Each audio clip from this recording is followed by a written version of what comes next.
Outra agenda importante que acontece hoje em Brasília é com o presidente Lula, que se reúne hoje com a presidente da Comissão Europeia, Ursula von der Leyen, que inicia no Brasil um giro pela América Latina. Catiúcia Sotomayor, qual será a pauta deste encontro? Muito bom dia para você. Bom dia, Soraya, todo mundo que acompanha a gente aqui no Jornal da Manhã, segunda edição. Bem, segundo o Itamaraty, durante a visita ao Brasil, Ursula von der Leyen deverá abordar temas como ciência, tecnologia, inovação, direitos humanos e meio ambiente.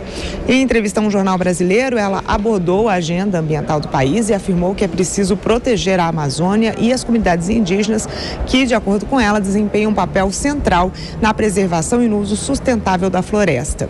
Para ela, isso seria essencial no desenvolvimento do Brasil como uma superpotência verde mundial. Mas é claro que na pauta principal está a discussão do acordo Mercosul-União Europeia. Afinal, o tratado para facilitar a cooperação e o livre comércio entre os blocos está sendo negociado ainda. A União Europeia é o segundo maior parceiro comercial do Mercosul e mais que um acordo de trocas multilaterais, a proposta seria unir-se para enfrentar desafios comuns. O acordo de livre comércio está em negociação desde 1999 e foi assinado 20 anos depois, no início da gestão do presidente Jair Bolsonaro. O documento, entretanto, ainda não foi ratificado, logo não entrou em vigor.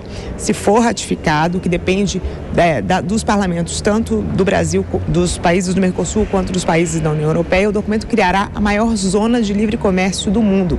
Lula tem dito que, como está, a proposta ainda é impossível de ser aceita e que disse que a Europa, a União Europeia, teria apresentado condições adicionais muito rígidas, por exemplo, de proteção ambiental, deixando o acordo desequilibrado.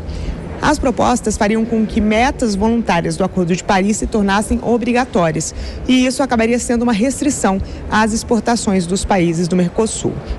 O tratado estabelece ainda que empresas dos dois blocos poderão participar de licitações abertas pelo setor público em condições de igualdade com empresas locais. Mas o presidente Lula é contra, destacando que o país não pode abdicar, por exemplo, das compras governamentais, que seriam uma oportunidade de crescimento de pequenas e médias empresas. Ainda será abordada a guerra na Ucrânia, que, de acordo com o governo brasileiro, apesar de a União Europeia apoiar a Ucrânia no processo, enquanto o presidente do Brasil defende a criação de um clube de paz para um acordo entre os países, sem assumir oficialmente apoio a um dos lados no conflito. Apesar disso, Lula garante que existem negociações para que os dois blocos, tanto a Comissão da União Europeia quanto o Brasil, cheguem a um acordo sobre as necessidades para chegar a um fim do conflito. Agora, Catiúcia, o presidente também assina agora o Compromisso Nacional Criança Alfabetizada. Que compromisso que é esse? Explica melhor pra gente. Pois é, está acontecendo aqui no Palácio do Planalto, agora de manhã, ao lado do ministro da Educação, Camilo Santana. Ele vai assinar esse programa que prevê um investimento de R$2 bilhões em 4 anos, com foco na formação de professores, na compra de material e na melhoria de infraestrutura. De acordo com o Palácio, o programa do MEC vai destinar recursos principalmente para incentivar a alfabetização até o 2º ano e reforçar até o 4º ano do ensino fundamental, recompondo o aprendizado que foi prejudicado pelo isolamento social durante a pandemia. Lula ainda tem na agenda uma reunião com ministros e líderes do governo no Congresso. A articulação política volta com toda a força para a pauta depois desse feriado.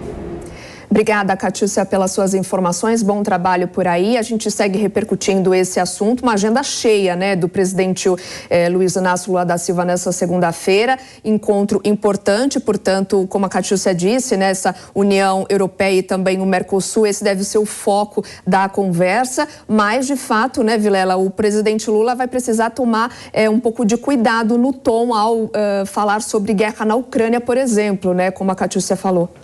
Exatamente. É uma reunião extremamente complexa, onde o presidente Lula pode, a partir dessas negociações que forem feitas, marcar um gol, fazer realmente algo que pode ser muito importante para os interesses econômicos do Brasil e do Mercosul como um todo, como também o presidente, pelo que nós temos visto das últimas falas, das últimas manifestações, pode marcar um gol contra e acabar fazendo com que caia por terra essa negociação tão importante. Existe uma série de pontos que precisam de um diálogo mais afinado, são pontos que precisam de uma fala mais calibrada, coisa que o presidente não tem feito. A questão envolvendo a Ucrânia, a guerra da Ucrânia com a Rússia, é algo extremamente caro para a União Europeia e o presidente Lula recentemente já fez falas muito atabalhoadas sobre essa questão. Existe o interesse brasileiro na questão da agricultura, o interesse europeu em adotar, em manter as suas práticas protecionistas, enfim, precisa realmente ter muito jogo de cintura. Esperamos todos que o presidente da República não esteja com a língua afiada, como nós vimos recentemente, e deixe para os técnicos do Itamaraty uma costura política adequada para que nós possamos, dentro de alguns meses, firmar esse acordo que pode ser tão valioso para o Brasil e para a Europa. O Congresso também deve